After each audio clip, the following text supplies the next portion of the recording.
Welcome everyone to another episode of Indie Hangout. I am Pneumatics. You may know me over on YouTube or over on Twitch with the extra X at the end. I am joined, as always, by my amazing co-hosts, Kronos and Maz. What is going on, guys? How's it going, everybody? Kronos here. You can find me over on Twitch and YouTube at OSOK Kronos. What's going on, guys? Maz from Maztech Gaming. Maztech Gaming over on YouTube, Maztech_gaming on Twitch. All right, yeah. So, as always, we have a really good one for our listeners today. It's going to be a lot of fun digging into something that maybe a lot of people don't even know about. It has something to deal with, as there was a time before we talked in an episode about Kickstarters, right? And how they can be beneficial for a lot of indie devs and stuff like that. But it's not just for games, it's for other things too. And there's something that was kickstarted that was very successful on Kickstarter and then completely dropped the ball. I'm talking about the Ouya. I'm pretty sure that's how you say Ouya. Yeah. Oh yeah. Oh yeah. There we go. Yeah. Like Kool-Aid saying, man. yeah. Oh yeah. It's like saying yeah in Minnesota. Yeah. Perfect. So the Ouya started out over on Kickstarter. It was designed to be affordable. It was a console of sorts, right? It was meant to be plugged into your TV and like anyone can play these free games on it. It was open platform for indie developers. Let's dive into this. Let's dive into this and see. There's a specific reason why, and it's what I just stated, that it was open platform for indie devs. This is why we're getting into this. So let's explore why it failed and why it could have been a game changer for the indie scene if it did succeed. The Ouya. It was actually something that Mr. Yemi had brought up to us like, hey, right after the podcast from last week that we talked with him, he was like, have you guys heard of this? And I believe Maz was like, yeah. Oh, wow. That's a really good thing to go and discuss. Just to get a little backstory of how we came up with going over this in general. The Ouya was launched with a $8.5 million Kickstarter campaign. $8.5 million. It's one of the most successful Kickstarter campaigns. And this thing was going to be an Android-based console for $99. $99 when we had the hype of the PS4 and the Xbox One releasing, and the PS4 was going for $399. And then we had the Xbox One that was releasing for $499. So we had all the hype of these brand new consoles coming out. And then we have this wee little console coming out for $100 that said it was going to blow these other ones out of the water. And obviously a lot of people thought so too, seeing as it had 8.5 million in the Kickstarter campaign from backers, which is insane. The key features of it and why people thought it was going to be so great, it was a free-to-try model. It was indie-focused. And they literally said it was hackable hardware. They wanted people to hack it and create it to be their own for what they wanted to use it for their games and stuff. It was marketed as a console for indie devs in general and gamers tired of the other consoles like the PlayStation and Xbox. Did you guys hear about this at all when it first came out? Like, did you get into the Kickstarter at all? Did you back it? Did you happen to buy one? I didn't back it. I was going to buy one, and I was following it very closely because I'm an Android user, and I'm big on Android. And I thought it was a pretty cool idea. You know, I've always wanted to develop my own games. And the thing is, with something like this, that was a little bit ahead of its time. But you didn't need to go through the process to publish your games. You could create your game, you could develop your game, and you could put it right onto the system, and you could sell it, which was really a cool idea. I mean, with Steam, there's a process that you have to go through to get on there. You got to pay to have it posted. You mentioned with Nintendo the arduous process to get your game ported onto the Switch, and I'm sure that's the same way with the other consoles as well. But you got to skip this, and I just loved the idea of all those games that were going to potentially come out on this system, right? And how do you say $99? No thanks. I mean, that's a really good price. Unfortunately, it was mismanaged. And we can get into a little bit, but to answer your question, yeah, I was aware of it. I did not participate in any crowdfunding, which I'm glad I didn't, knowing what I know now, right? But I was also going to purchase it, but I was following the story that we're going to be talking about here. This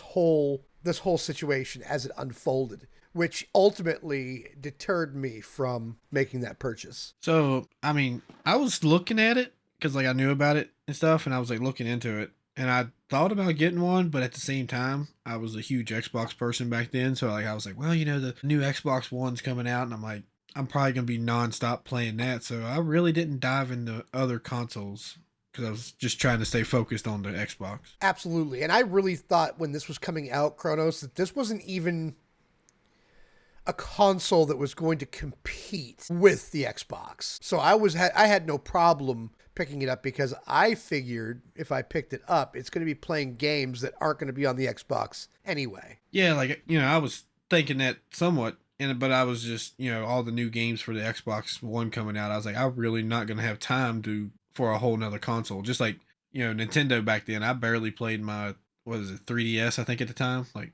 when the Xbox came out, I was like sit on that, so I really didn't dive into other consoles. I seen it, looked at it, it looked really interesting because like it just plugged directly to your TV. It was a little bitty box. It didn't take up a lot of space. It was gonna be a lot of capability in a small package, and that's what people were really going for back then. It had 1 gigabyte of RAM. Oh my God. That's insane. I heard about it probably from a friend, but this goes to show when this was brought up, I completely forgot about it. I'm like, what the heck is the Ouya? I don't remember this at all. And then after watching some videos on it, I'm like, it sparked. I'm like, oh yeah, I do remember this.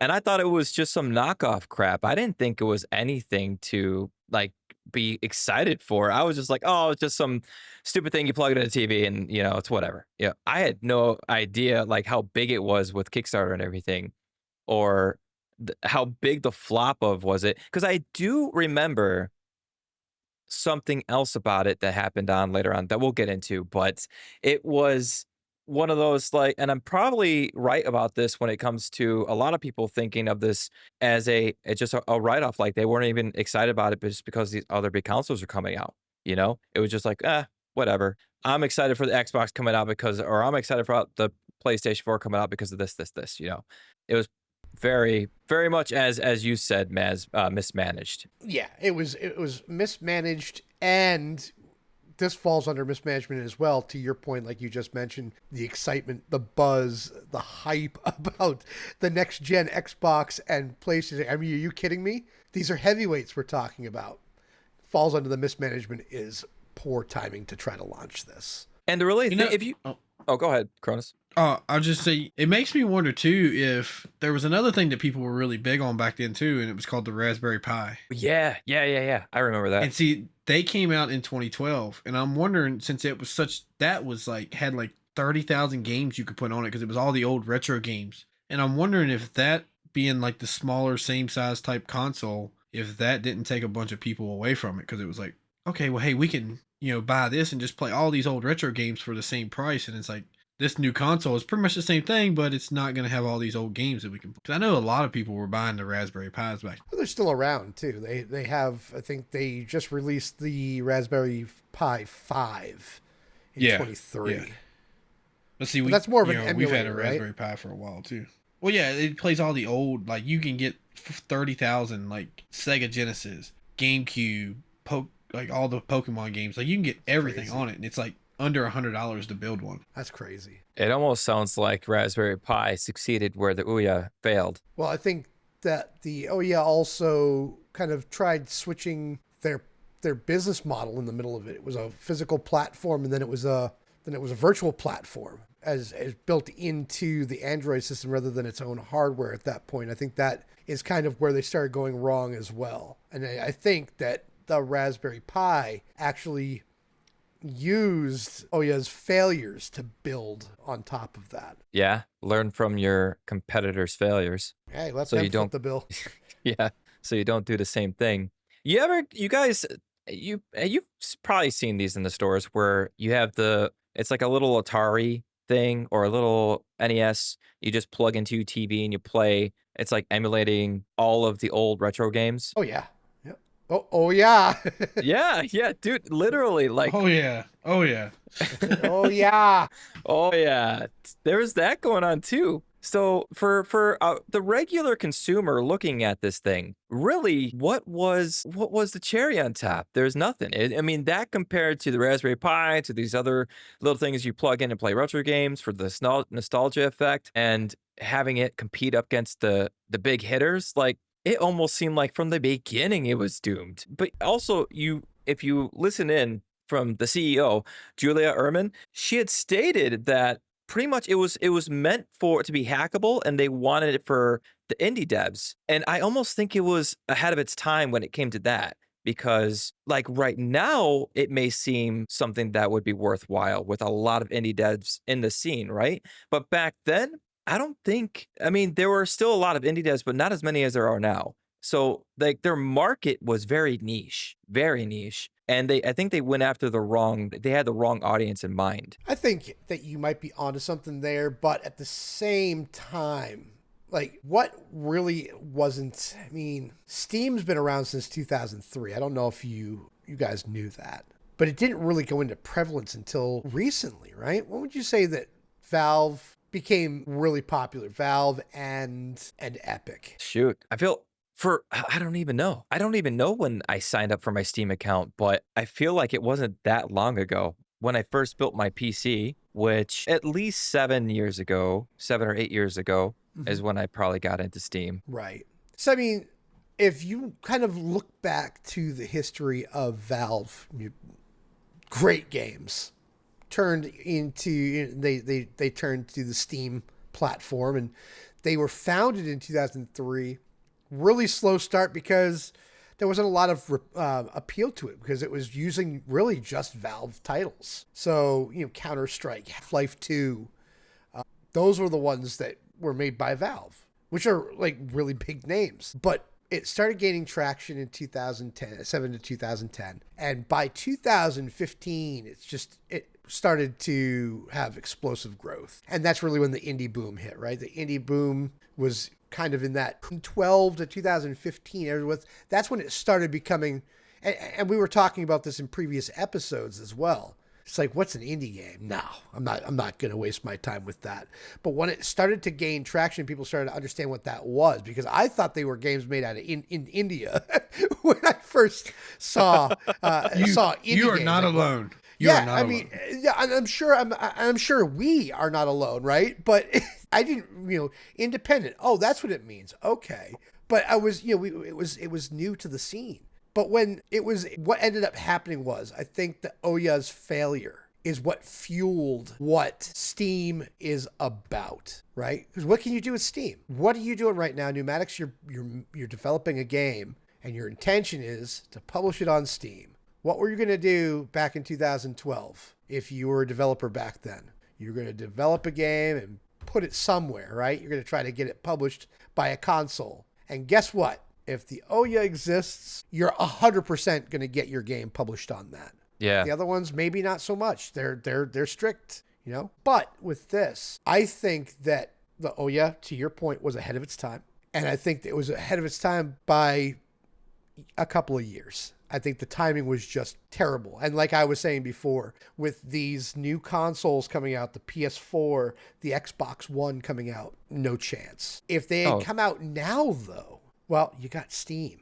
How are you going to compete with Steam and Epic now? I mean, it's $100 to publish your game, but you have a lot more users on Steam at this point than you would on Ouya at this point, I believe as well. Yeah, I don't think you're wrong with that. For sure. Problem with that too is, also had where like the CEO stated they wanted the developers to hack the little box. They wanted them to get into it. And no, they don't want to do that. Indie devs didn't want to do that. They just wanted to make their game and publish it, right? I mean that's why Steam is so awesome, because you make your game from the software, from the game engine, you make a build, you send it over, pay your $100, and obviously there's a lot more in between of that, but like just the step-by-step process. You didn't have to contact Ouya and then figure out what you needed to do on the box to make your game work specifically for whatever the heck they even intended or even had ideas about that indie developers would be doing with that. I don't even think they really knew. They just like, oh yeah, you can tear it apart and do what you want to it. But like, what? The thing was integrated with a Tegra 3 chip that was basically a smartphone. It was basically a smartphone in a little box without the screen. Absolutely. I mean, Absolutely. How ridiculous does that sound? Dude, even that Julia Ehrman, the CEO, she literally went on a live Q&A session and brought it out of a little brown bag, out of a brown lunch bag, and shows it off and goes very loudly, "There's nothing special about this board. Nothing." You just took your console and said there's nothing special about it. Yeah, you just crapped on your own product. And you expect these indie devs to be running for it, to be just gobbling it up. Like, yeah, give me that. Yeah, there's nothing special about it. Let me make it special. No. Failure from the start. That's crazy. That's crazy. You know, it's poorly managed. It makes me wonder how well it would have done if it was actually like a handheld. So I think Like it would integrate a screen, like actually, because they're talking about using phone technology. So, just pretty much take a phone and put controller ends on it and build it into something like that. It could have been way better because they literally were so focused on the television. They're like, no, you can hook it up to the TV. And that's what they were all about. Once again, it was one of those things, maybe take a step back and think, maybe this would be better in your hands. It would have been poor execution with that too, because the controller was garbage as well. They were all about, we made sure to make sure every detail of the controller was great for the people playing our system. And the controller was trash. The face plates on the front would sometimes, when you press the buttons down, the buttons would sometimes get stuck underneath the faceplate. Because, the regular consoles that did it the smart way, they put the battery on pack that would be the opening for the batteries on the back of the controller, where Ouya put it on the front with these big metal plates. As you're trying to move the sticks around and the buttons, they would get stuck up under it and they get stuck next to it. And they decided not to put a select button or a start button, but they sure did put a home button that would accidentally get pressed with the left joystick very often. Like the whole thing was very bad. You'd think that it's like, did they have playtesters? I was gonna say, how does that make it past testing? Like, how would that? Well, here's how it gets past testing. There's an easy explanation for that. How much for PlayStation 4 controllers? You guys remember? No, I don't. Never had between $50 and $70. Kind of like, well, I mean, they're like $100 now, but they were $60, $70. This whole thing was $99. Have you guys seen the Ouya? Yeah. It looks like a coffee mug. I mean, it's terrible. Yeah, and man. I don't even know how you would put a screen on that, Kronos. It's just a cube, right? But it almost looks like the puzzle box from Hellraiser. That's probably the best description I can have on that. But yeah, the controllers are absolutely clunky looking. They look cheap, unfortunately. And I think the presentation was just overly bad compared to the massive hardware that was going to be coming out in the coming months. And that kind of brings us into that era where they really started ramping up the hype on the Xbox and the PlayStation as well. Yeah. Just a fun fact for this console. Did you know that the first 1,000 early birds of the Kickstarter program got it for $95? They got $4 off. I'm kicking myself in the butt for not putting at least $200 or $300 into that. You know what's even better is when it finally released, because it got delayed. The worst part about it is the console got delayed, but delayed for their backers. The freaking system went to the stores to be sold, and the backers are supposed to get the first ones, and they just skipped around it. Like, yeah, sorry, and you could go to the store get one, or you can wait for us to ship you one. Are you kidding me? Yeah, accidentally on purpose. Oh my God, the audacity. That's crazy. One of the biggest Kickstarters, and you do something like that. Like, just blows my mind thinking of the people at headquarters going, were they just like, yeah, man, it's going to be all right. Don't worry. They'll understand. Or would like, or are they freaking out? Oh my God, what are we going to do? It was probably not that. It was probably, they were like, oh, it's going to be fine. Don't worry. We got this. Crazy. So one thing I'm seeing that they did do that seems kind of nice in a way, it says that they did a Free the Games fund in July of 2013, and it said it was a goal to support developers making games exclusively for their system, and they would match a Kickstarter's campaign pledge dollar for dollar if a minimum of $50,000 is raised, but only if the game will be exclusive on the Ouya for at least 6 months to start. So like they were trying to get games. They were trying to make it a console that was going to last, but yeah, once again, marketing wise, they completely botched that too, because they had that up for a short amount of time. And then people who saw through the paperwork, they would release, I forget how it went, but something along the lines of like scamming. They'd put something out and artificially inflate the backing of the game or how much it would get so that they can get a free $50,000 from Ouya. So, Crazy. and there was nothing to stop it. And so they had to stop that program altogether. So they failed on that too. They failed on that too. It was terrible. Yeah, a lot of holes in their business model. And you know, something big is the system was meant to have these indie devs come on and showcase their games. You know, that was the whole main point of it, right? And so, but out of that, there was a bunch of quote unquote shovelware. Tons of low quality games. More specifically, there was a game that was literally a butt. You are a butt going back and forth on a screen, and there's a bin on the left side and there's a bin on the right side. Oh my God. And the butt, as you hit the action bar, you'd fart objects into one bin or the other. Oh my God. So you fart objects, so you're taking a crap pretty much. Yeah, it was just like this green smoke coming out the butt, and the butt had eyes on it, you know, even better. But there's these things falling from the sky, and you had to get the fart to get the objects into the bin. Oh. Even explaining it, it's so bad. It hurts to hear it. how did it not have millions of players? I mean, it seems like stuff people would just be swarming to try out. Grade A content right there. Grade A gameplay, man. What the kids say, peak content. Yeah. Yeah. What is that called? Brain rot. Yeah. Pretty much. Yeah. So that's, you know, one takeaway from that Steam completely dominated over, that would have made Steam completely dominate in more ways than one, obviously, over this system, is that Steam has a nice review system, right? So you can't fool anyone if you make a shovelware game about a butt farting the objects into bins and you try to put it up for $5.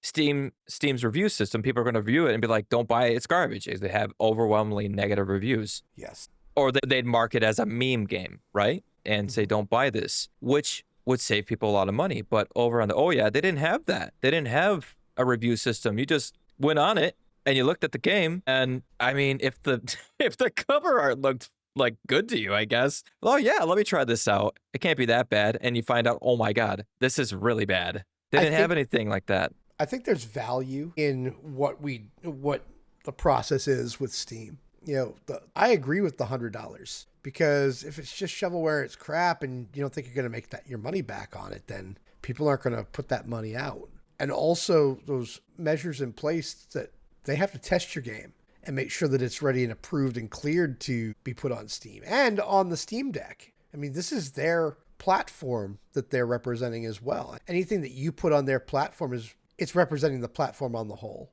And I think it's good to have these types of measures in place. I love the idea of, being open source so anybody could develop a game and put it on there. But there should have been a process in place to avoid, no pun intended, like that butt game. You know?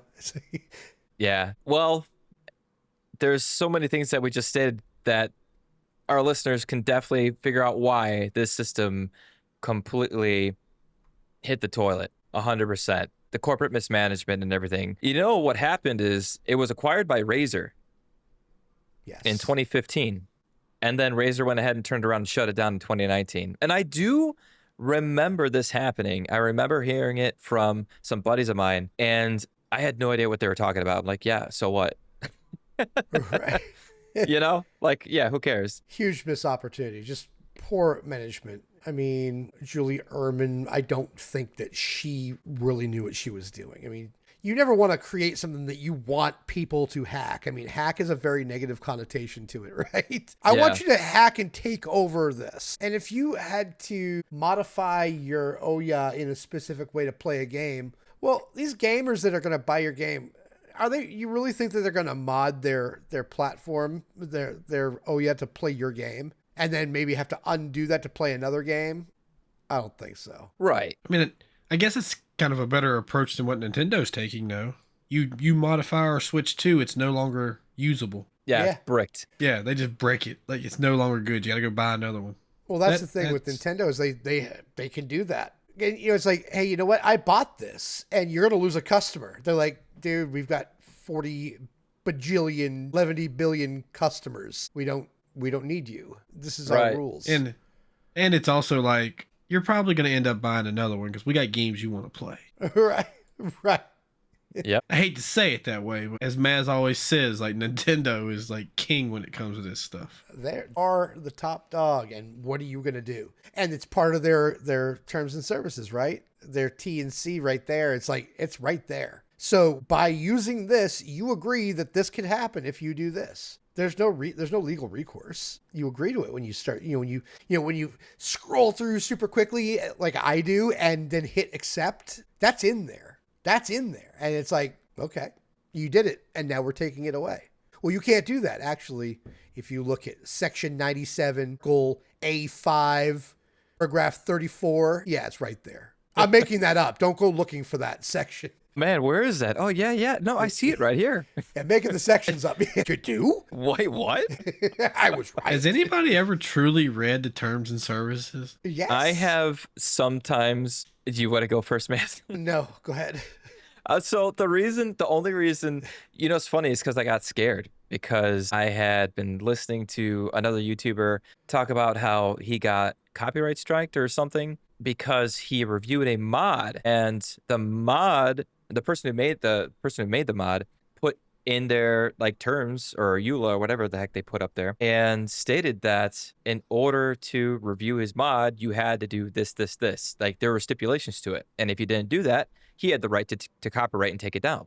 And the YouTuber didn't like think anything of it. And it's like, well, screw you. I'm going to fight against this. And almost went to court before he realized, oh crap, my lawyer looked at this and I'm in the wrong. Right. And I was like, man. And dude, ever since then, I'm like, I'm not getting into that trouble. So I started reading, and like, first it was like reading almost the entire thing, and then mostly just skimming through if I'm getting into something new. I have read the entire terms and conditions of YouTube and Twitch, what you can and can't do, because there's some real legal crap you can get into if you don't, if you do something wrong. And you have to really be able to CYA, which is cover your butt, right? Cover your assumptions. Yep. And that is one of those things that can be really, really touchy, especially, playing, streaming for people under the age of 18 or under the age of 13, rather, whatever that rule is. I mean, I don't think you can have an account on YouTube if you're under 13. Actually, I know you can't because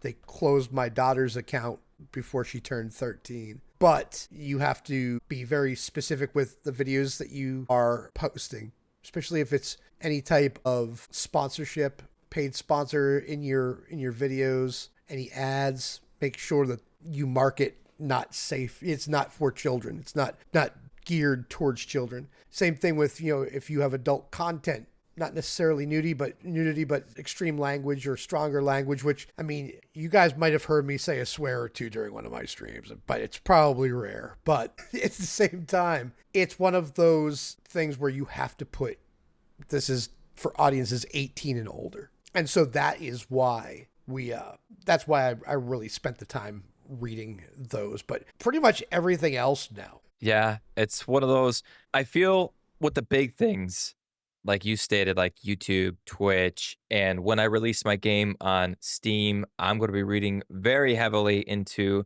the terms and conditions and everything that goes along with that. I've done it for Unity, and that is why I know if I make over a certain amount, I have to pay Unity a certain amount out of the proceeds from my game and blah, blah, blah. That's also how I know about Steam taking a cut as well if it goes over a certain amount besides that $100 fee. So, and funny enough, you bring this up. I know this is a bit off subject, but our listeners probably find this interesting as well. On the game dev side, Epic actually just came out and said that if you release your game on their platform as an indie, you don't have to pay them anything up to $100,000. After your first 100,000, then you have to start splitting some percentage with them. And I'm sorry, I don't remember the percentage it was, but I had read off another indie dev, his post on X. He goes, "I don't know about you, but a free 100,000 going straight to me sounds pretty good." 100%. So Epic's in the game is when it comes to that,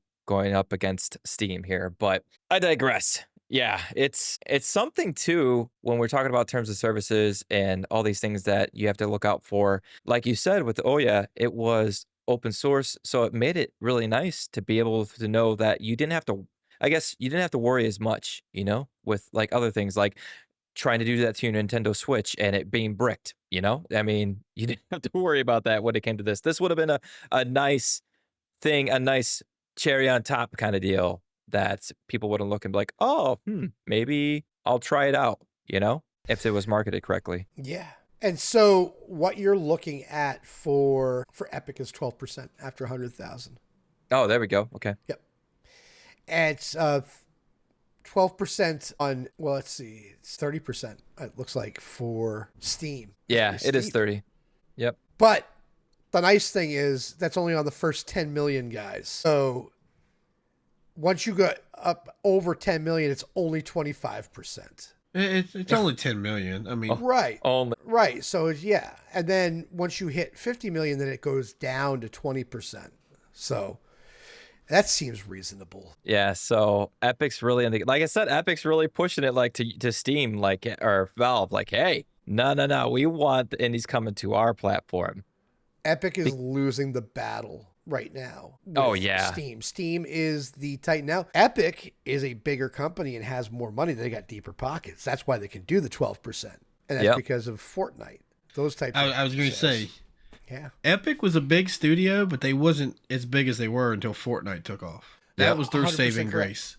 100% correct. Because don't get me wrong, I love Gears of War, but that wasn't enough to keep Epic as the powerhouse that they are now. Fortnite saved their company.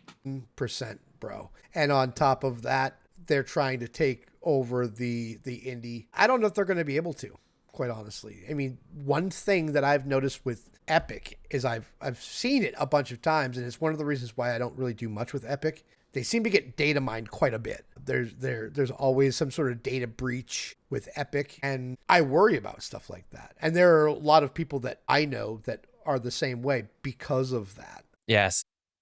Really thinking about it, as I've told you guys before, as an indie dev going to release my game, I've always been wanting to release it on Steam. But when Epic came out with that, I'm looking over my shoulder like, that sounds pretty good. Not that I feel my game's going to make that much, but it's nice knowing that if it did, I'm not going to be giving away 30% of revenue, right? But I do feel at this point, like you said, Steam's winning the game. For how long, who knows? But as of right now, it would do way better over there. And because I'm not only getting 30% taken away from me, right? I'm also paying Unity. So once I hit that 100,000 threshold, now I'm splitting the bill with Steam. And then when I hit the $200,000 threshold, and this is for your really successful indie games that are going out there, right? Once you hit that, then you need to pay Unity. For me, I'm using Unity.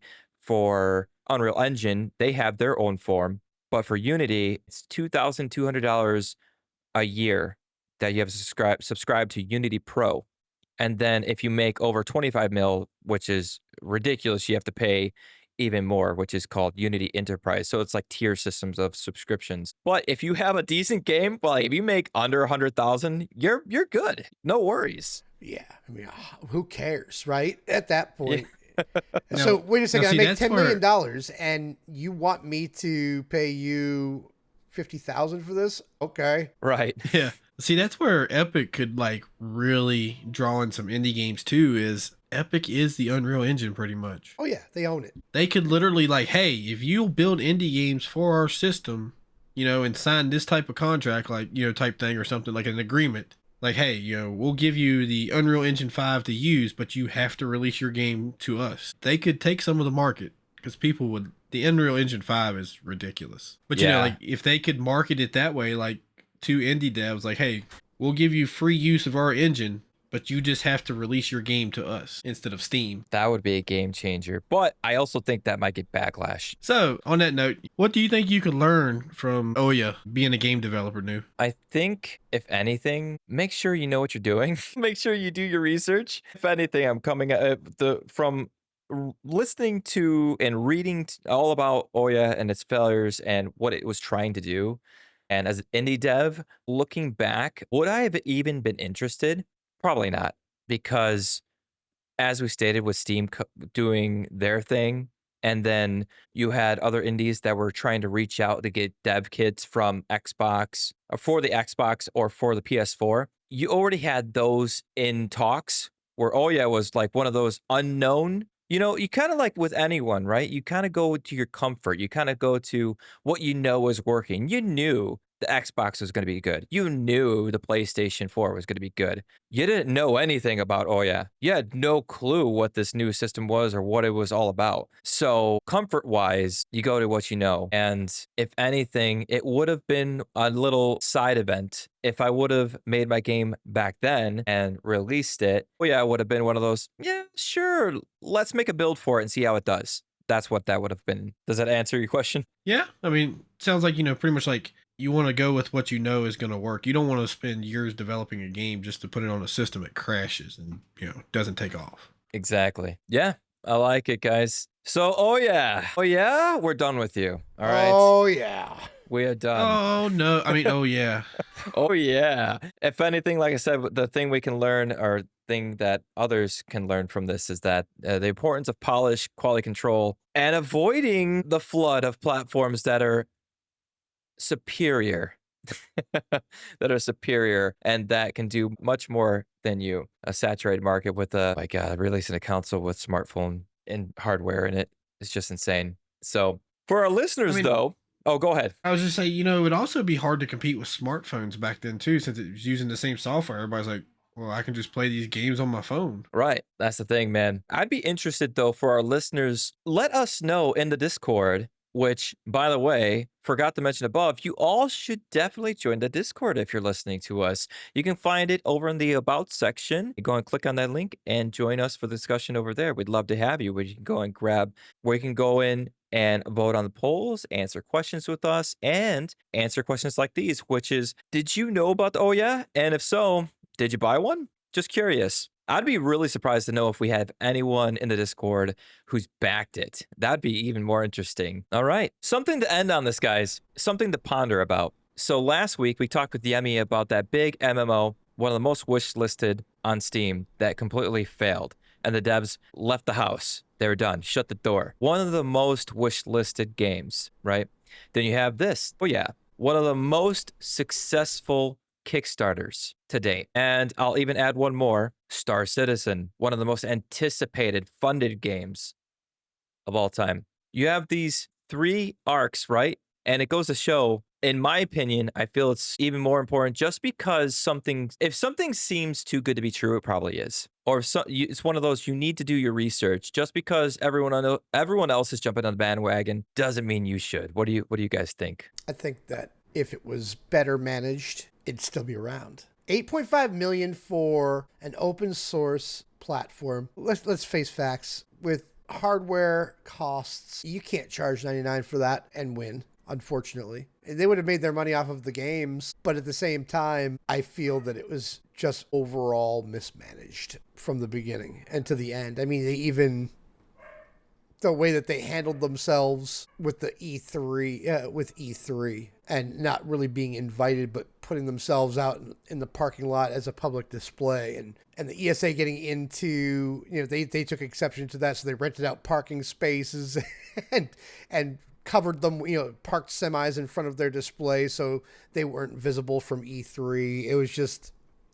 It was bad decisions, poor business acumen. I wish I was kidding about that new. That happened. That's insane. Yeah, it was just so many missteps to get this off the ground. I mean, you're a minnow and you're jumping into a sea of whales. The whales being Nintendo and PlayStation and Xbox, and you're pulling crap like that, you're not going to survive. Sounds like a lot of ego gets in the way. Yeah, we You know, like it just we know what we're doing. No, you don't. yeah.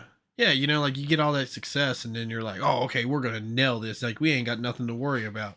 Like people are hyped for our system or they love our game already. And it's like we can release it like it is. No, sir. No, Crash sir. and burn. All right. Well, on that note, fellas, I think it's a good time to go ahead and do our ad break. And then after you guys get back to us, we are going to go over Steam Next Fest from last week, what games we got into, what we're really excited about, and how it goes and blends into our next topic right after this. Do you want to be a part of the next episode and steal the spotlight? Then send us your questions for the pod via dropping them in our Discord server or shooting us an email over at indiehangoutcast@gmail.com. The best ones get featured on the show, whether they be short and sweet or long and comprised of multiple questions. Even send us over some hot takes to really get the conversation fired up, and your question just may get featured in the next episode. And welcome back to the Indie Hangout podcast. All right, so we have shut the door on Ouya. We're done with that. It was exciting, not really, but it was fun to talk about, but the system itself, not exciting. So what we're going to get into now is something that we are all having a lot of fun with, and that was Steam Next Fest from last week. I should use past tense because it was last week. But if you guys are anything like me, you kept any of the demos that were released that stayed up, because a lot of them do take them down afterwards, but the ones that were left up that I really enjoyed, I left on my Steam library so I can go and replay them whenever I want. What were some of the highlights from that, Kronos, for you? So one of the games I got into, just tried it out because it looked interesting, was All Will Fall. It's that survival game that I was talking about where you build a base out in the middle of the ocean. You have to build up your bases, and weather can come in and actually destroy parts of it. Like lightning will strike and catch stuff on fire. But at the same time, it plays. I thought it was going to be like a game where you're actually walking around. But once I got into it, I realized it's almost like a sim type game. Like you have people that come to your base and you just view them from above. But it's really fun and just a demo, and it's got some crazy stuff going on with it. So I can't wait to actually dive into it more once it comes out. Nice. Was that one of the few that you tried out? Did you have a couple more, or was that your main one?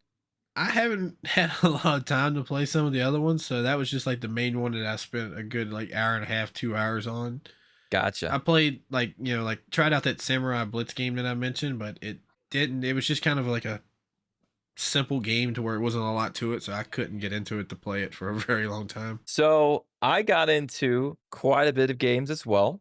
There's a lot of demos that as soon as they're popping off, I wish listed them. So when I saw in my email, it would email me when the demo dropped, which is really cool. So some of the games that I got into were Sagas of Lumen. So this is a really interesting game where you're it kind of reminds me of like a Viking/knight dude, and you have these big boats that sail in the sky, but you also ride dragons. And that was the biggest thing about it. And you could tell that the game really revolves all around these flying dragons. And literally all I thought about when I was playing it, I'm like, these guys should just contact DreamWorks about How to Train Your Dragon, because this game would do perfect with that. You literally jump on the dragon and you can run with the dragon. It can breathe fire at people. You can leap off of the ledge of something. You fly in the sky. The map is gigantic. The only thing that I was kind of wanting out of it was a little bit more variety in the landscape. Like the landscape just looked like big mountains with nothing going on, unless you had a quest that led you somewhere, and then you land and you're like, oh, there is something here. And to be honest, looking back, it kind of reminded me of an MMO. The style of that 3D look down at your person and you run it around. I think it would do really well in an MMO format. Two things: How to Train Your Dragon and MMO is all I thought off of that game, but really, really good. I'll be interested to see what else they do with that. I also tried out a game called Elementalist. This game, man, it gave me the vibes. gave me some vibes was it reminded me so much of the old school Legend of Zelda games. And you 100% tell this is exactly where they got their inspiration from. So you're this little guy that you're running around. It kind of reminds, I think it's like 8-bit is what it would technically be, but it looks so great. The art style looks great. The pixel art looks great. The actions work great. You run around, you have a sword, you can get a shield, you fight little blobs of enemies around. And the whole way it starts off, it's got a whole really good story to it. And you do these dungeon quests in order to find these elementals. And I did run into one bug, but it was very small when I did the mountain area, and I got past it. It wasn't a big deal. But all I kept thinking when I played that game was, oh, Legend of Zelda vibes, 100% through this. And the best part about it is it felt great. You know, sometimes when you play a game, especially when you play these demos, the one thing I really want to get out of them is one, I want to see their artwork as I'm going through. I want to see how the game plays, the sound, the sounds that the players make, walking, hitting things, things popping off. It all felt really good. So I'm really excited for this one. This was one of my top ones, besides the last one I'm going to talk about here. Compared to, I don't want to talk you guys' ear off of all the other ones I did, but I did get into one more that's notable, which was a side story released from the creator I talked about in the prior podcast for the game Artist Impact. That creator released a side story called The Meiji Spa. I'm totally botching the name, by the way. And went on X and asked them, hey, is this a full length side quest or is this a side story separate from the game? And they said it was a side quest separate from the game. They just wanted to get something out for the people who've been waiting for so long up until the release in August. So it was very much appreciated. It was full of quirks that I loved from my first playthrough through the demo of the main game.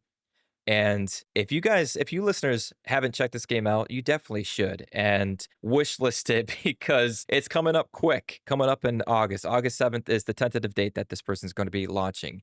But yeah, so those are my top 3 that I got out of Steam Next Fest from last week. And that leaves us, Mr. Maz. What did you get into, my friend? I didn't play any games. I was like, Oh, no. bull.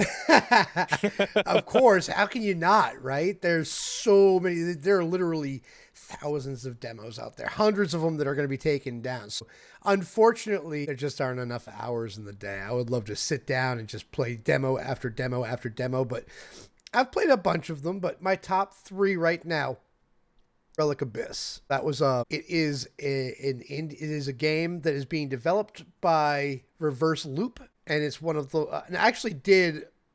It's really funny. I did showcases on all 3 of these as well. Reverse Loop is a developer out of the Philippines, and it is a roguelite RPG bullet hell action game. I mean, it is crazy. So you build a society and you build your characters up on this plane, and you go down into the abyss to fight the enemies and fight off evil. And it's really, really cool. It's a roguelite, like I had mentioned, but what it does is as you progress and gain experience, you gain more skills, and it gets extremely hectic. You guys know how bullet hells work. Other game that I played was probably one of the more nostalgic games I've played in a while. It is a helicopter game that is being developed by a company called Seafinger Games. And actually, Pneumatics, you and I got a chance to talk to them pretty briefly. I did a showcase on this game, and the 2 of the developers came in. One of them being the director of the entire firm, which is pretty cool. Yeah, man. Yeah, and this game is called Cleared Hot, and it's a helicopter shooter akin to Desert Strike or Choplifter or even some of the 80s, 90s, according to the developers, inspired by 80s, 90s games and films. It was absolutely incredible. It's in pre-alpha. I mean, I think it was version 0.1.0, which is wild. And it had incredible animation. The updraft and the dust from the dust being kicked up from the helicopter was on point. The physics are crazy. Very responsive, tight controls. And I absolutely loved it. Third one I played was one that I mentioned on our podcast a couple episodes ago. I said it's not really something that I think I would play, but I'm gonna give it a shot. Is Ruffian the Riverside, and that game is absolutely incredible. I was so wrong saying, oh, it's probably not something I would play because it brings you back to the nostalgic N64 days. Talking about Mario 64, that kind of 3D platforming game. Banjo-Kazooie, Crash Bandicoot, all kinds of different thoughts. Paper Mario. And the reason why I bring up Paper Mario is because this has a nice little genre fusion. So Ruffy is a 3D platformer, and all the characters are hand-drawn and look 2D, but it works. 2D on top of a 3D environment looks phenomenal, and it's a great fusion. That game is amazing, my friend. I love that you brought it up because it's something that I think we've all been seeing a lot of, is this genre fusion. You've brought it up a few times before, Maz, in some prior episodes. Kind of don't know if we're coining the term, but we're just gonna say Maz coined the term here, genre fusion. Right. All right. Genre fusion, it's a thing. It is. And that's perfect. You see a lot of these indie games doing it because, as we've stated before, they are willing to go outside the box and make these risks, right? So Ruffy in the Riverside does it so it almost seems effortless. Like it just makes sense. 2D in a 3D world. And you also have those moments where you can jump into a 2D environment and pop back out into the 3D world. It's crazy. I know we've probably seen that in Paper Mario, but it's so refreshing to see it in a game like this. It really is. It's I don't want to say it's cutting edge. It's retro and modern at the same time. It's great to see these developers really running with their visions, and it looks great. And a lot of people, when you hear that, it's like 2D on 3D. I don't know. Yeah, and this game, like I said, it combines these two core things about it and makes it its own. It makes it unique. How many games out there can you point out that are doing the same? I mean, I stated off the top of my head, maybe Paper Mario, but to be honest, I didn't even play Paper Mario. I watched gameplay of it. So I don't really know if it even has the similar things that Ruffy in the Riverside does. So it doesn't in terms of gameplay, but as far as aesthetics, I think it has some similarities to it, at least when it comes to character design. And it's not anything like, it doesn't look anything like Mario or any of the characters in the Paper Mario series. It just has that same type of, that 2D style to it. Right. And what's nice is that Ruffy in the Riverside does this with, it's not really, I guess you can state it's a kind of a mechanic because, like I said, with you popping into a 2D environment and then popping out into a 3D. But if anything, it's just the way the game is. It's just the way the game was built. It was built to be that way, which is unique in itself. And you see this happening with a lot of other games that are popping out. We have games like combining RPG and deck building. Specifically, there was a game you showed me and Kronos a while back, and it was a 3D aspect, but used decks of cards in order to pick, I think, your attack or your weapon, which I think is similar to Slay the Spire. But except, like I said, that game was in 3D. Yeah, that game was called Shroom and Doom. Shroom and Doom. Yeah. I love it. And so that is that's a prototype right now. That's not even, I mean, the demo is out, but it's more of a concept at the moment than it is an actuality. And that is a roguelike dungeon crawler deck building game. That's crazy. Just like Slay the Spire, it's a roguelike RPG that has progressive deck building combat into it. I think those mesh pretty well. Although I do have to say, when I come across games like this, not really my forte, and that's okay. Not everyone's gonna like everything. As we've stated in prior episodes, not everyone's gonna like RPGs, not everyone's gonna like puzzle games. Deck building is not really the one thing that I'm going, oh, wow, I really need this. I'm going, okay, maybe I'll like it. And I say that too because I've played another game, Moonstone Island. I've brought this up before. It really dives into this exploration. It's an RPG that deals with Pokemon elements where you collect creatures, but also a deck building attack system. When you collect the creatures have attacks based off the cards you get for them, and based off of their psychic, electric, and all that kind of stuff with their elements. So that game I absolutely love, and it's not one I actually played it, and similar to how you're saying, Maz, you're jumping in the rough and you're I'm not really sure if I like it, and you play it and you're like, oh my god, where has this been in my life? Yeah. I was the same way with Moonstone Island. I'm like, why did I hesitate on this? You know? Yeah, I love that, and it's one of those experiences where you can only experience once for the first time, and well, you can experience it for the first time once rather. And when you hit it, I remember that feeling with Borderlands as well. It's like it came out, the original Borderlands, and I picked it up. I was at Blockbuster Video. I'm dating myself, and I'm like, oh, what is this? Okay, I'll try it, and I was like, this is the most incredible game ever, which is fantastic. Did I say Shroom and Doom? Yes, you did. It's Shroom and Gloom. It's kind of just making it up as I go. That's fine. And that's put out by Team Laserbeam. Oh, nice. Okay. What about you, Kronos? Any kind of you've played? What was that game? That deck builder, or is it just kind of a deck builder? Was that Inscription, or was that? Yeah. Okay. Yeah, I played Inscription some. That's like, I mean, it's a horror game deck builder, and it's got like a story behind it too. So I mean, I guess it's like a couple different genres mixed together. But I'm like you, I didn't really think deck builders would be kind of fun, but I played that one, and like the more you play it, the more you're like, okay, wait, if I get this card and I can mix it with this card, and then all of a sudden this happens, like that stuff kind of draws you in. It's like, it's not just a regular, like you play that card and that's it. It's there's combinations you can do. There's changes to the card you can make by getting different points on the map that like offer a level up. Like the cards, I think one card, like, it's a level 2 beast or something like that. And you get to you got paths you got to pick along the map to go.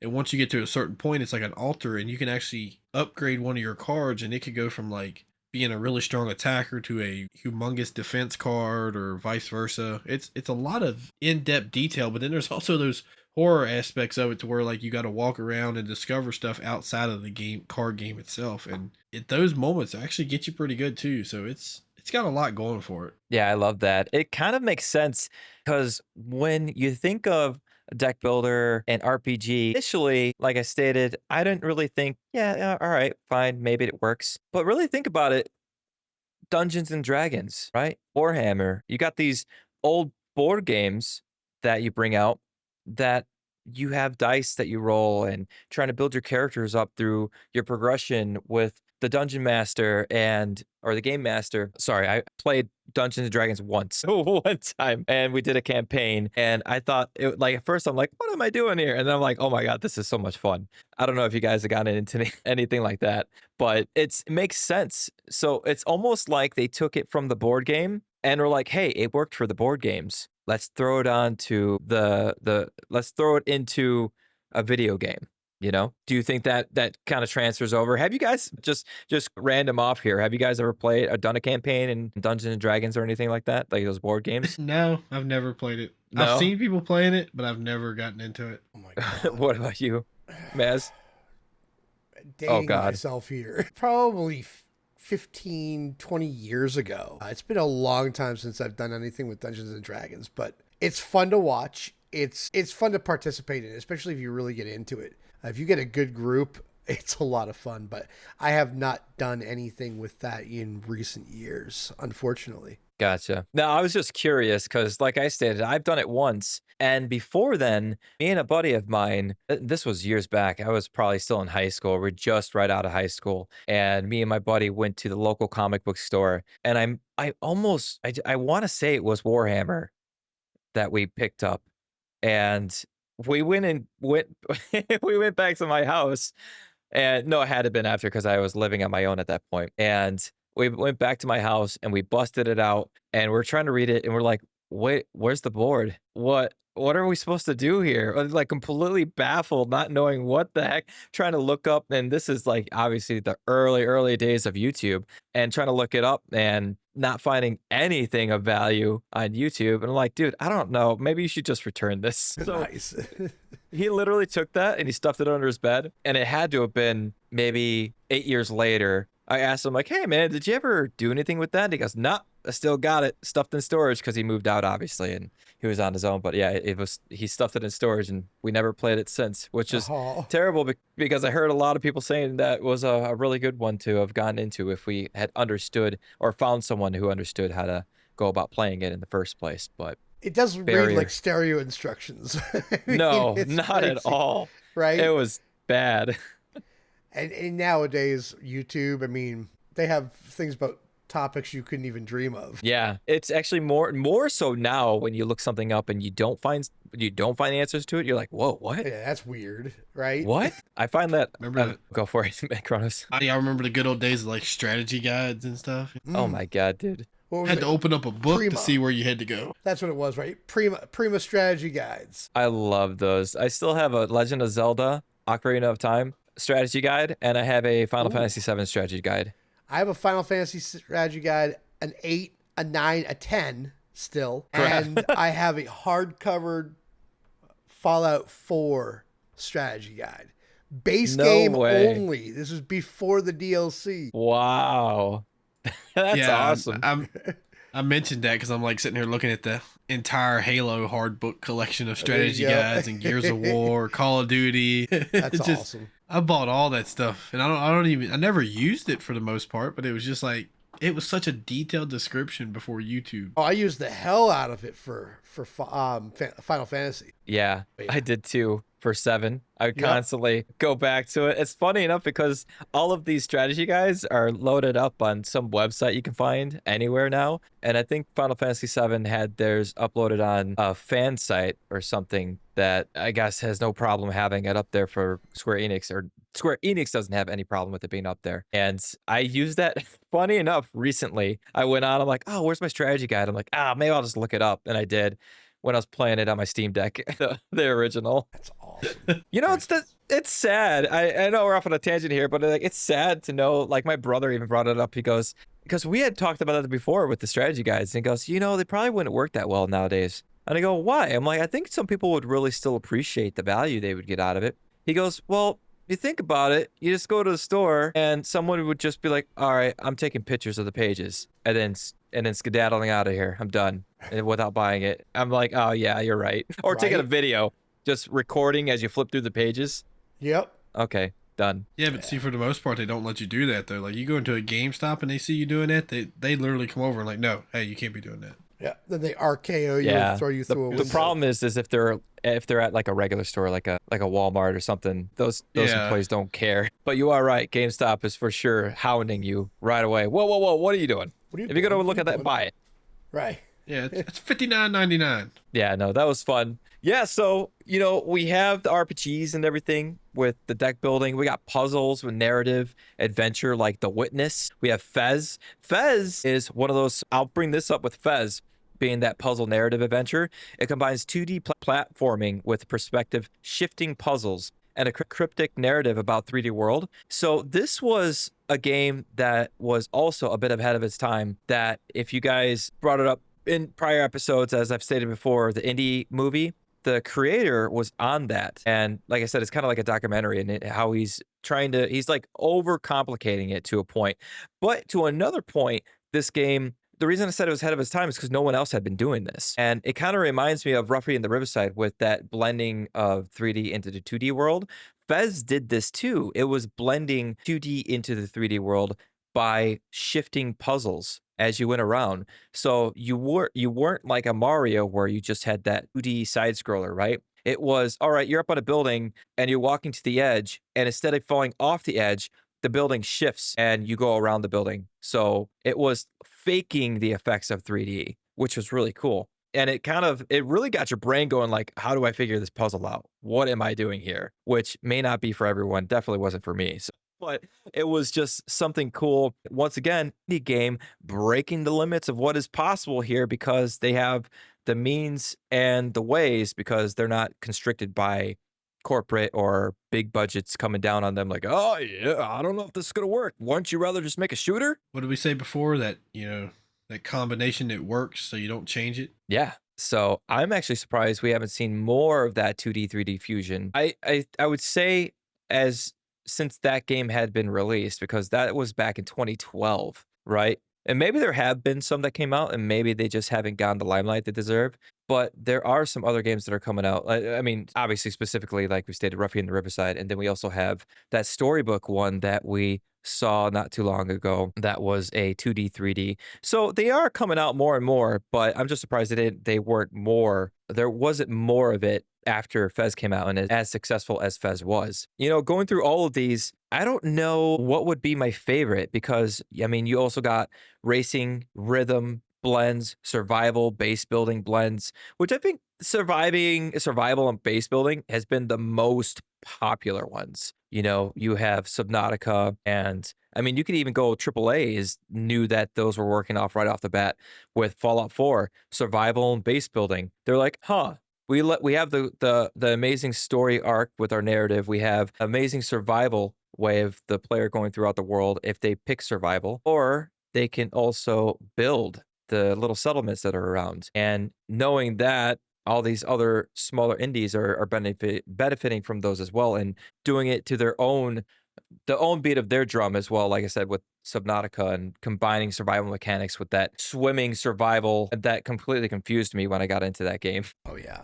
I mean, some of them can be pretty confusing. Oh, I was just gonna say, on the survival base builder aspect, I mean, technically one of the largest indie games of all time that became a AAA is Minecraft. The main one right there for sure. That's a genre fusion source, right? It can be survival. It can be permadeath. It can be a platformer. Especially with Java, you can set the rules. You can change that game to make it anything that you want to be. That would be a genre fluid title as far as I'm concerned. You can make it whatever you want it to be, which is incredible. And it's nice because of something like that, indies aren't bound to publishers for demands for safe genre formats. They aren't bound to those constraints. And that is where we are seeing the most successful fusions come from is the indies, because like I said, they're not afraid. We got these small teams with big ideas. They may be limited with resources, but they push the envelope with innovation with their mechanics because they know they have to. If you, as an indie dev, when you're putting something out, it either has to have a track record of doing really well from past developers when it comes to the mechanics or the way it's going, right? Or you need to push the envelope to be unique, to stand out, which any of the ones we've named off tonight is exactly what they're doing. They're super unique, they stand out, and they make it hard for you to go back again and count off even one hand going, what other games are like this, And which kind of, I don't know if you guys have gotten into this before, but where you find a game that you absolutely love and you play the hell out of it, and when you're done, you're trying to find another game that's similar and you can't, and it's almost irritating. You're like, why? Why can't I find another one like this? And it causes you to kind of replay that game. I completely agree with you on that. You go back to what you like because you can't find anything similar. And I think as these indie games continue to experiment and try things, I think we're going to we talk about these all the time. Oh, this kind of reminds me of this. Oh, this game reminds me of this. We just mentioned it with Ruffian the Riverside. Mario, it's Banjo-Kazooie, it's Crash Bandicoot, it's what have you. Those are games that have not really been emulated or anybody's ever really come close to. And Ruffian the Riverside is its own game, but it has mechanics and nostalgia akin to those games, which is important. And as we continue to continue to push the limits and take more risks, then you start coming out things like Shroom and Gloom, which is that roguelite dungeon crawler deck builder, or a game called Pacific Drive, which is a survival driving game. I mean, it's insane the different types of genres that people are mashing together to come up with something completely unique. Yeah, you even get games coming out that you don't think, for me specifically, a game that I didn't think was that popular until really reading into it and going, holy crap, this game is super popular, Undertale and Deltarune. Looking at those games, I've stated on streams before with some of my community telling me, hey, you need to play the newest chapter in Deltarune. And I'm like, you know what? Maybe I should, because I need to figure out why people love this game so much. It's something that cannot be duplicated very well or successfully very well. It's a one of a kind. It's its own thing, And you find these games. I don't know if our listeners ever heard of itch.io. It's another platform that you can go on that indie devs upload their games to that may or may not be found over on Steam. And you'll find some crazy, crazy games that would remind me of Deltarune or Undertale over there and are just as successful over there. And when they do to get that success, they tend to be ported over to Steam and the other platforms. Yeah, Undertale is really known for its writing. It's very humorous. It's extremely funny. And I think that Deltarune, which is the follow-up, right, is going to be just as successful. Yeah, have you dived into that game at all, Kronos? Have you seen it? I've seen like clips and stuff of it, but I've never actually gotten into it. Yeah, it's I've seen so much about it. And I remember when Undertale came out and I was hearing a bunch about it and I was seeing memes about it. I seriously was like, I don't even know why this game is so successful. Or not even to that. I just didn't know the hype behind it. But now that Deltarune came out and that extra installment came out, I'm like, no, okay. Enough of the wonder if I need to jump in. So no, but anyways, like I stated, it's just nice to see games that are pushing envelope like that make you think. Going back to, like I said, with a deck builder and an RPG, something I didn't think I would like. I played a game like Moonstone and I'm like, holy crap, where have you been my whole life? And I think that our listeners, if you really want to go and find some out of the box games that you may not find on Steam, go to itch.io and try out some games over there, because I think you'd be surprised. Some of those games that are on demo, and I'm not talking about just what we have with the Next Fest or anything like that, but some of those games that are on demo on Steam, the full version is actually available, like almost like the alpha version pre-release sometimes is available over on itch.io as well. That's awesome. You know, something we haven't talked about yet is the complexity of genre fusion, right? We've talked about all these games that have done it really, really well, but what about the ones that don't, right?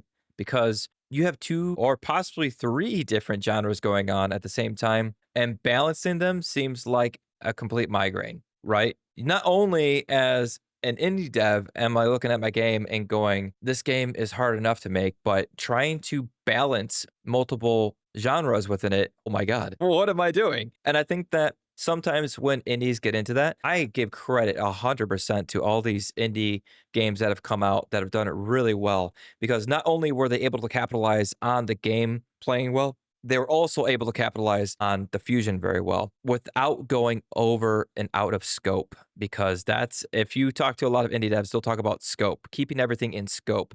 It's very easy to go, you know, we got this RPG going. I'd really like to add in a card system to it. I'd really like to add in these over intricate puzzles. What if we added in a paraglider so that we can glide from place to place? What if we did, what if that? And then you get outside the scope, your game's becoming way too big for your britches and it's going to fail because you're never going to finish it. So just the matter of keeping things in scope. And also what can come out of that is not only going out of scope, let's say you're really good at keeping it within scope. You're thinking of all these other things you could do with your game. You stop working on your game, you start working on another game. And then you stop working on that game because you've thought of something else and you work on another game. And now you got 3 incomplete games because you keep going out of scope. So the fact that all these other indie developers have been able to reel it in and just hone in and focus and get it done is amazing. Hats off to them. Holy crap. Because I run into that a lot. I run into that a lot with my game. I'm like, oh, what if I added this? No, we're not doing that. We're doing this. Nice. I think what helps with that is Kickstarters. Kickstarters have a really good job. If you put your game out there on a Kickstarter, I feel like the community, as you're posting things and you already have like a set list of how the game is going to go about as you release bit by bit, the community keeps you focused in as well. Like, if you go and decide to put some outlandish thing, right? They're going to be like, whoa, wait, this isn't what we expected. So it's kind of nice having that too, to keep you focused. But then there's also, you know, avoiding the gimmick. You don't want to get into a gimmick as either. Just because someone else did it well doesn't mean you'll be able to do it well either with your idea, you know? What about you guys? Do you guys know of any that have had challenges? Any games that came out that the fusion just completely flopped? Sure. I mean, there are a few of them out there, like racing and role playing. you know, an example would be Sonic Chronicles, the Dark Brotherhood from 2008.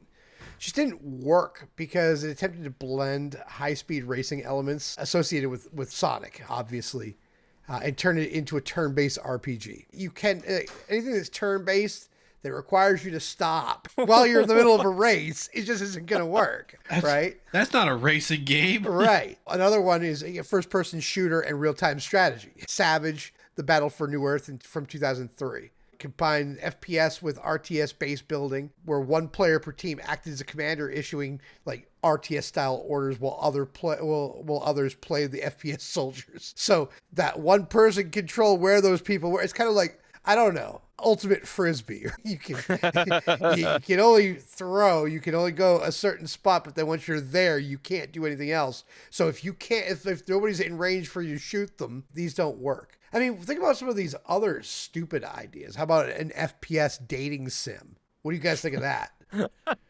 Oh my God. What about an FPS RTS like we just talked about, right? First person shooter, real-time strategy. It's how about a deathmatch mobile like cooking game? I'm making it up. You know? Oh, dude. How about the adult themed puzzles? Oh, that's hardcore. Man, Aha. those two genres. You see that crap all the time. Absolutely. I don't know about that, cooking game. It could be. There used to be an anime I watched. It was kind of like that. That was pretty fun. But a deathmatch cooking game? Yeah, that's what they did. It was called Fighting Foodons, and it's like from the early 2000s, late 90s. And they would make like hamburgers or like spaghetti, and they would come to life into a monster, and they would fight each other to the death. Wow, that's crazy. Only from an anime. So, I'm just saying, like, that could be a fun game if it worked out right. Right?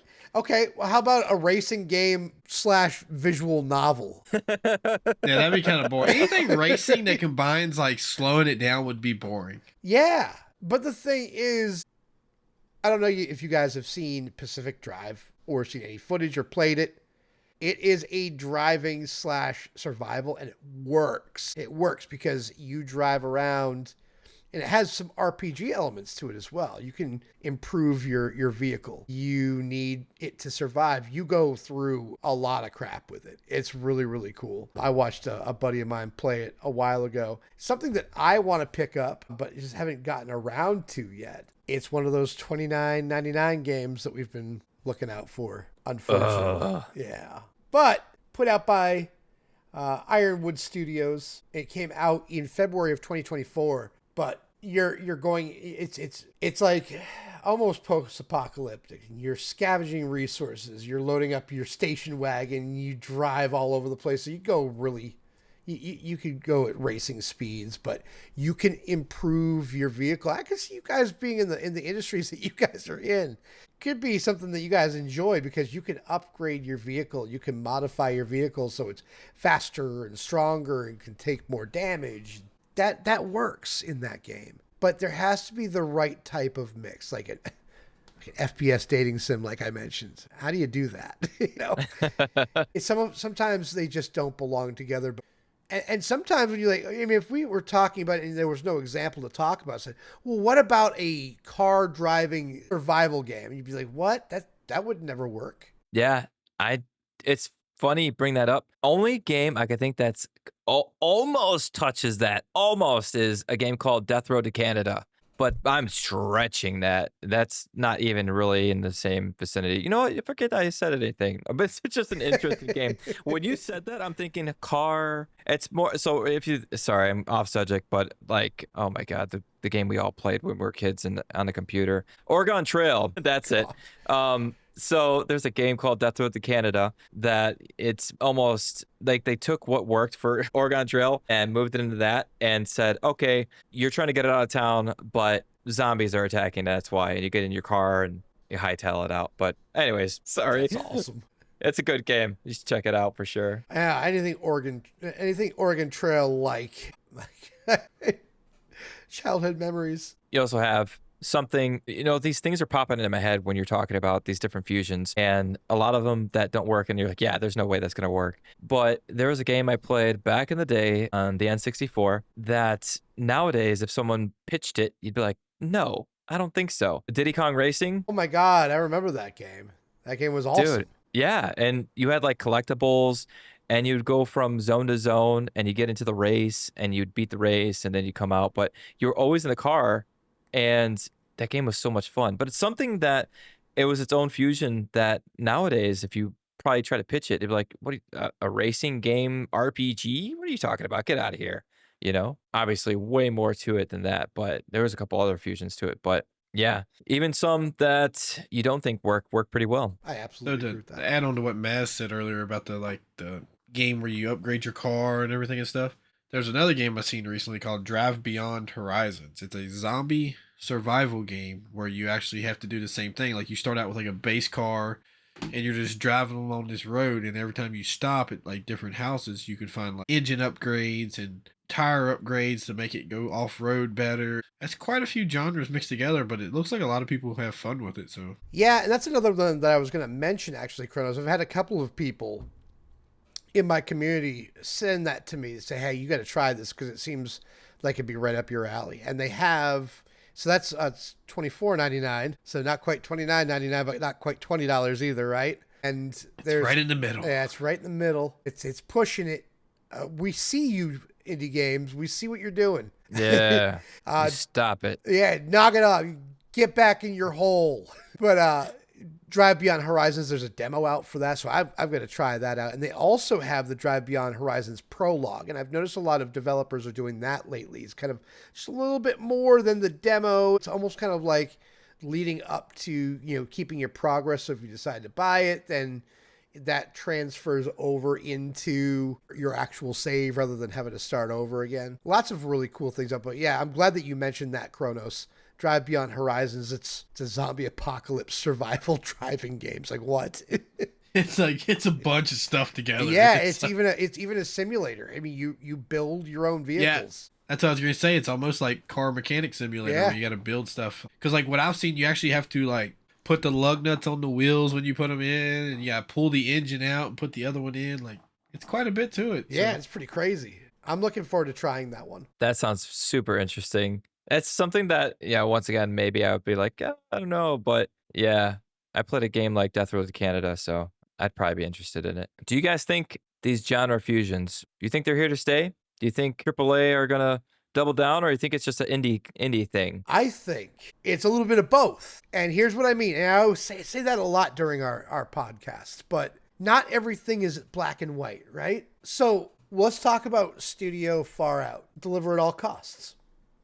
Yeah. And by the way, that is our game of the month, right? Hope you guys are enjoying it. That game was published by Konami. We've talked about this before, which is a AAA publisher. I think, to answer your question, no, I believe that they're going to double down and stick with what they believe works. I think if they have a good idea for a genre fusion game that's risky, I think they will take on an indie developer that is working on something like that and get into it that way until it becomes something that they believe is tried and true and that they can take on their own. That's smart. That's a fair point. That's really smart. I didn't think about that.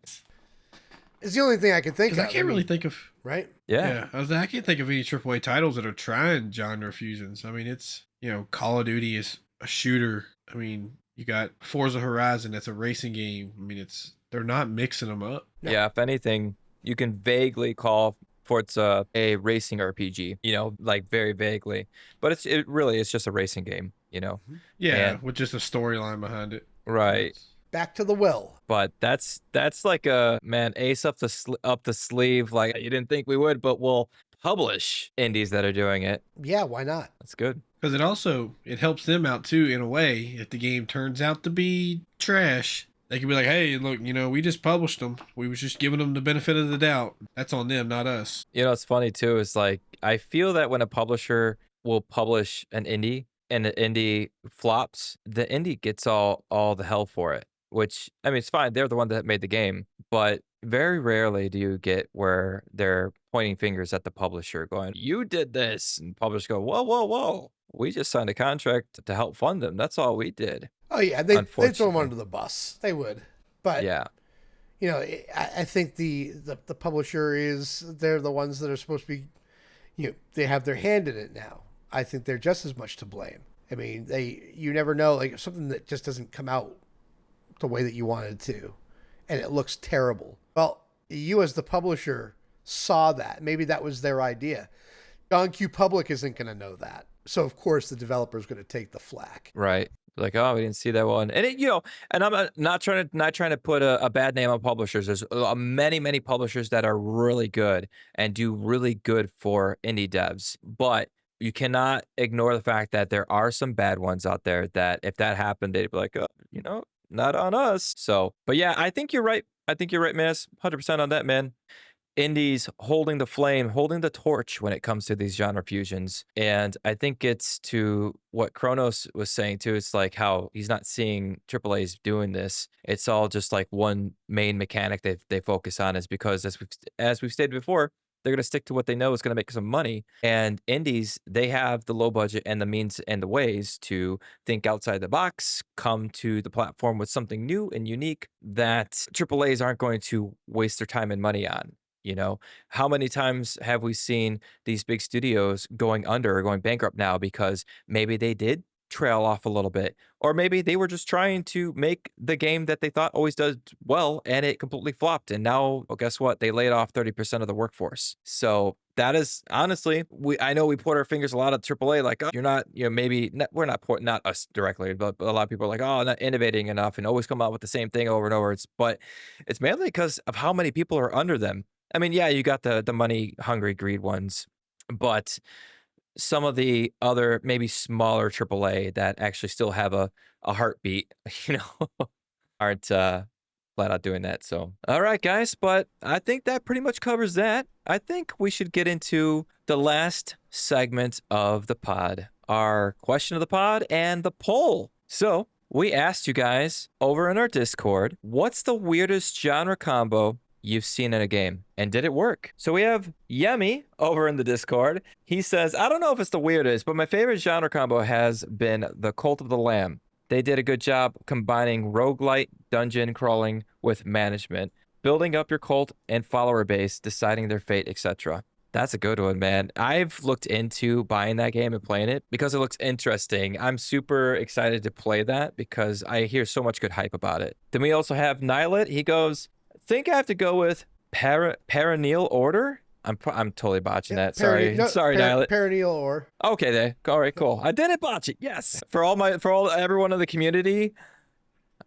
How about that? My community gives me crap all the time for mispronouncing things. But anyways, Perineal Order. So Nilet says it's a co-op Souls boss rush with a one-hit deal mechanic. I don't know if I'd be able to play that. I think I'd rage quit. A one-hit mechanic. The one-hit mechanic would just send me over the top. I couldn't do it. Dude, yeah, I can't. No way. Oh, what about you guys? What about you, Maz? What's the weirdest genre combo you've seen in a game, and did it work well? I kind of gave it away with the Sonic Chronicles Dark Brotherhood when we were talking about the different types of genre fusions. That game it did not work. Again, that is a racing role-playing game, but it was turn-based, and that really... I thought the idea was creative, but I just don't think it was really executed properly. I mean, racing in RPGs, conflicting pacing, right? It's fast action versus slow progression. And without careful integration, and the result felt like neither genre stood out, if that makes sense. Because when you have these types of games, when you're playing these types of fused games, you want different aspects of each genre to be in the forefront at all times, right? So maybe it's time I'll give you an example, like this Relic Abyss I was talking about, the one that I played during Next Fest. It's an RPG roguelite bullet hell. Okay, so you can't do that all in that one spot. So you upgrade when you're in the bullet hell and you're in the abyss and fighting all the monsters. You come back up out of the abyss and you've got your RPG elements, your upgradability, your loot system, changing everything up and being able to upgrade your items. You do all that there. Then you go back down into the abyss and now it's your roguelite shooter looter bullet hell. Those are the types of fusions that work because those different pieces of the fusion stand out at certain points. And unfortunately, tying it back into what I was saying here, the Sonic Chronicles, they didn't pop together. But yeah. What about you, Kronos? I mean, at the time, like I said, I'm still new to all this, so I haven't gotten into a lot of like mixes and stuff. But for what I've played, I'd say Lethal Company was a weird mix for me at first. You know, like the horror game, but it was also like a looter and survival game. So it was a lot to take in all at once. That was like new for me, like I said. So I don't have a lot of experience with games right now in this areas. No, I gotcha. Yeah, I mean, Lethal Company coming out. It's one of those you're looking at it and it's like, is it like a comedic horror game? And it's pretty much what it is. Like, it's kind of scary, but then again, the way they formed it makes you look at it like if you played it on your own, oh my God, this is scary. But if you're playing with friends, it's not as much. And it's just kind of one of those games you jump into and have a lot of fun with. And I think it worked pretty well for that game. For me, I am going to repeat myself here. Moonstone Island was the one that did it really well that I initially thought wasn't going to do it really well. Like I said, honestly, Kronos, I think you would really like Moonstone Island. I know you really like Pokemon games, as do I.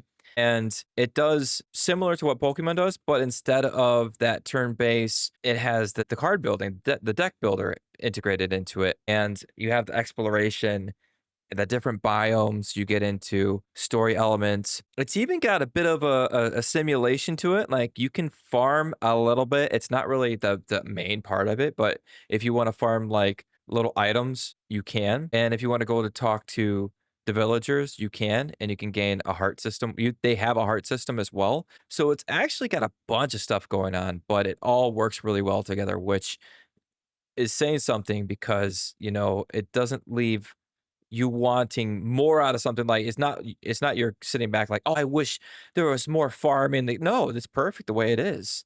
If there was any more, I think it'd be overshadowing the others. Moonstone Island caught me off guard. Really loved that one. It was a really good one. I just downloaded the demo to try it out because it does sound interesting. Dude, it's good. It is good. All right, cool. Good stuff. Thank you so much, Yemi and Nylet, for answering that over in the Discord. As I say always, if you haven't joined the Discord and you want to jump into it, you can find a link in the About section wherever you find this podcast. We'd love to have you in there and to continue the discussion. All right, let's get into the poll. So we sent you guys a poll over on X and in our Discord, and we asked you guys which 2024-2025 indie games genre fusion excites you the most. It kind of blends in with our question of the pod, but that's all right. Some people like answering with a click of a vote than they do in text format, which is great. So if you voted over on the poll, your choices were Balatro, Deltarune, Cult of the Lamb, or Other. Obviously, Other if you wanted to comment on a game that we didn't list. And it turns out Cult of the Lamb won this one with their roguelite life sim builder with their cultists following them around. People love that. So, and following it right after was Deltarune. And this is because if you're seen over on Discord and you're like, whoa, not right. No, if you combine the totals from X and Discord, which I usually do, Cult of the Lamb wins. If you're just looking at Discord, it's a 50-50 split. But yeah, two big games that we talked about during this podcast. Well, I would love to ask, what did you vote for, Maz? I actually went with Deltarune.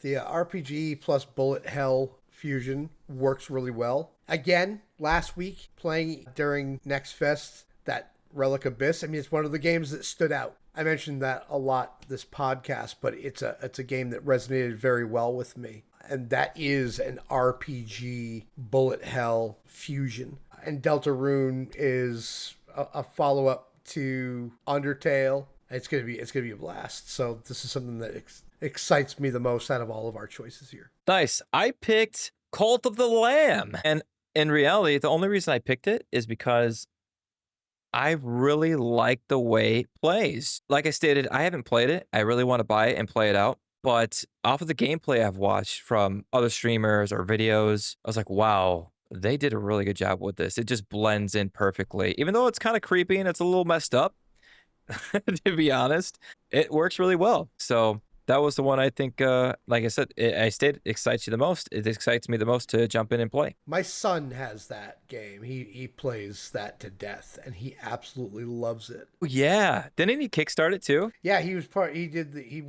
on the Kickstarter for that as well. That's awesome. Yeah. What about you, Kronos? What'd you vote for? I went with Cult of the Lamb also. Ah, there you go. I've seen gameplay of it, and I'm like, I really want to get into it. I just haven't done it yet. Nice. Good stuff. If Cult of the Land wasn't on there, I probably would have said Deltarune. Or if my community had hounded me more about it, I probably would have said Deltarune, to be honest. Because, like I stated, I honestly just want to play so I can figure out why people love it so much. But yeah, so that's it. That was the poll for you guys. If you guys want to, anyone listening, if you want to jump in on the poll as well, feel free to join our Discord and vote over there. Or over on X, you can go ahead and follow us over there and vote on the polls over there. You'll find us at Indie_Hangout. But yeah, that's pretty much it, guys. You know, one thing I do want to add in before we send off here is I would love if there are other developers listening to the podcast, because I do think we have a good mix of players and devs